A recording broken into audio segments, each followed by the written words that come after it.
Hello दोस्तों, कैसे हैं आप सब। उम्मीद करता हूं आप सभी अच्छे होंगे। आज हम फ्रांस के एक ऐसी रचना के बारे में बात करने जा रहे हैं जिसने पूरी दुनिया में एक अलग ही पहचान बनाई हुई है तथा पूरी दुनिया भर से लगभग 70 से 80 लाख लोग प्रत्येक वर्ष इस अद्भुत निर्माण को देखने के लिए आते हैं। तो दोस्तों, आइए हम भी इस निर्माण के बारे में कुछ तथ्यों को जानने की कोशिश करते हैं।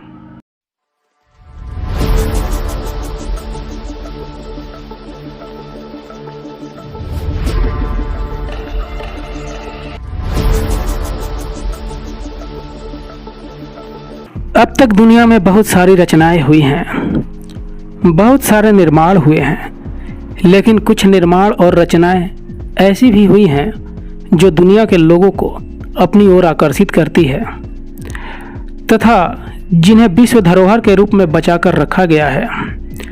तो दोस्तों, आइए आज हम भी ऐसी एक रचना के बारे में जानेंगे जो दुनिया को अपनी ओर आकर्षित करता है। नमस्कार दोस्तों, मेरा नाम है अमित और आप देख रहे हैं मंटू जी की पाठशाला।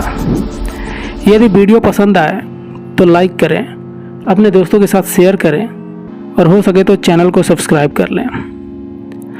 बात 19वीं शताब्दी की है, जब फ्रांस में फ्रांसीसी क्रांति के 100 वर्ष पूरे होने के अवसर पर एक वैश्विक मेले का आयोजन किया गया था।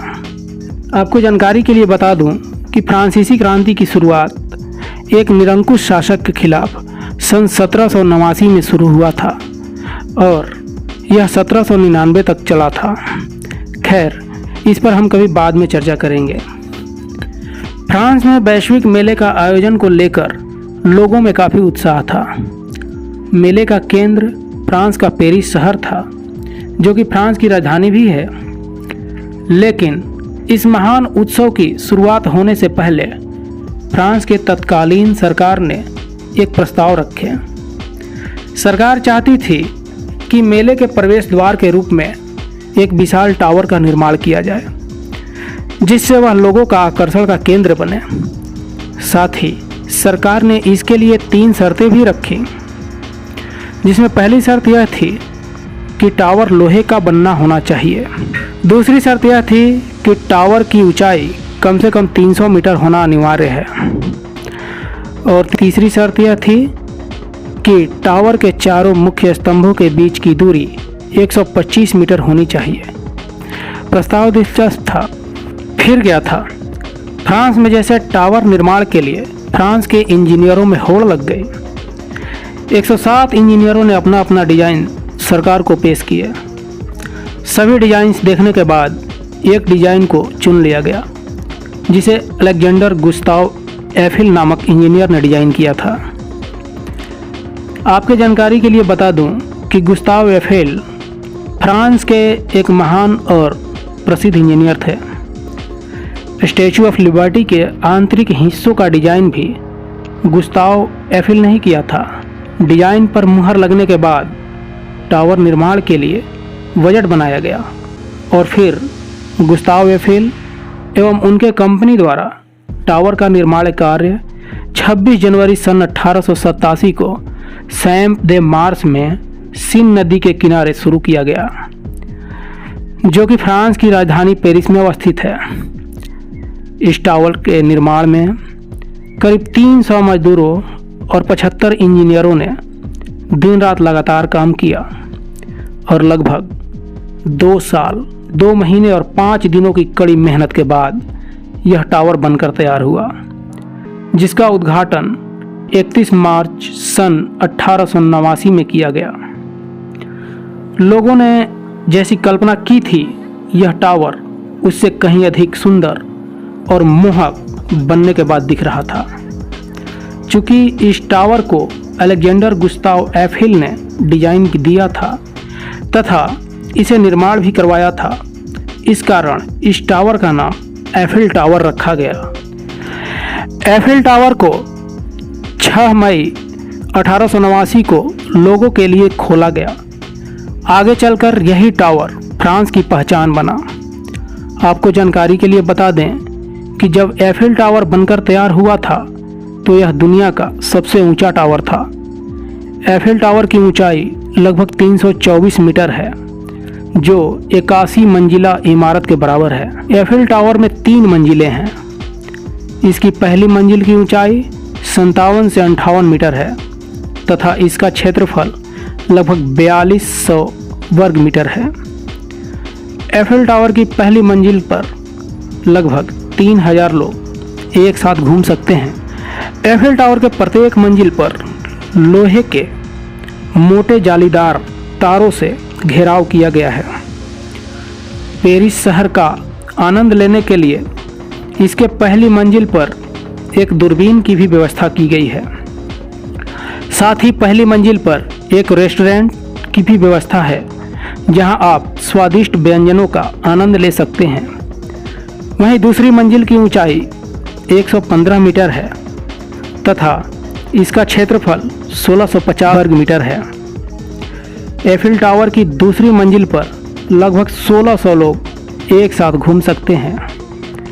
दूसरी मंजिल पर भी रेस्टोरेंट की व्यवस्था है।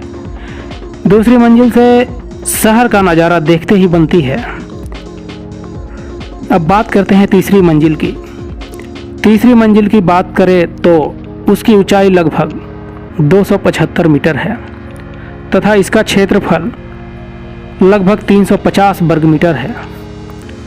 तीसरी मंजिल पर एक साथ लगभग 350 से 400 लोग घूम सकते हैं। तीसरी मंजिल को चारों ओर से कांच से बंद करके रखा गया है। तीसरी मंजिल पर ही गुस्ताव एफिल का कांच का बना एक अद्भुत ऑफिस भी है तथा उस ऑफिस में उनका एक मोम का पुतला भी रखा गया है। तीसरी मंजिल के ऊपर वाले हिस्से में बहुत सारी दूरबीन रखी हुई है, जिससे आप पूरी पेरिस की खूबसूरती का आनंद ले सकते हैं। कहा जाता है कि टावर धातु के बने होने के वजह से गर्मी के मौसम में 6 से 7 इंच तक बड़ा हो जाता है तथा सर्दियों में सिकुड़कर 6 से 7 इंच तक छोटा हो जाता है। जिस समय एफिल टावर बनकर तैयार हुआ था, उस समय यह दुनिया का सबसे ऊंचा टावर हुआ करता था, लेकिन बाद में कई सारे टावरों ने इस टावर का रिकॉर्ड तोड़ दिए। इसे बनाने में लगभग 18,500 लोहे के प्लेटों का इस्तेमाल किया गया है, जिसे लगभग 25 लाख कील की सहायता से जोड़ा गया है। एफिल टावर को प्रत्येक 7 साल के बाद पेंट किया जाता है। इसमें लगने वाली पेंट का वजन 60 टन यानी 10 हाथियों के वजन के बराबर होता है। एफिल टावर में लगभग 25,000 बेहतरीन लाइटें लगाई गई हैं, जो टावर की खूबसूरती में 4 चांद लगा देती हैं। ये लाइटें रात को 1 से 2 बजे के बीच बंद कर दी जाती हैं, जिससे बिजली की बचत की जा सके। एफिल टावर के ऊपरी हिस्से तक जाने के लिए 1665 सीढ़ियाँ बनाई गई हैं। इसमें लिफ्ट की भी व्यवस्था की गई है। बताया जाता है कि इसके लिफ्ट के द्वारा एक साल में लगभग 1,03,000 का सफ़र तय किया जाता है, जो कि धरती की परिधि से 2.5 गुना ज़्यादा है। प्रस्ताव के अनुसार निर्माण के 20 साल बाद एफिल टावर को नष्ट कर दिया जाना था, लेकिन इसकी बढ़ती लोकप्रियता तथा फ्रांस की पहचान बन चुकी इस टावर की मजबूती को देखते हुए इस टावर को नष्ट नहीं किया गया और आज भी यह टावर फ्रांस के पेरिस शहर में खड़ा शोभा पा रहा है, जो फ्रांस की शान में 4 चांद लगा देती है और अब तक फ्रांस की पहचान बनी हुई है। तो दोस्तों, जानकारी कैसी लगी? यदि अच्छी लगी तो कमेंट में ज़रूर बताएं। Thank you.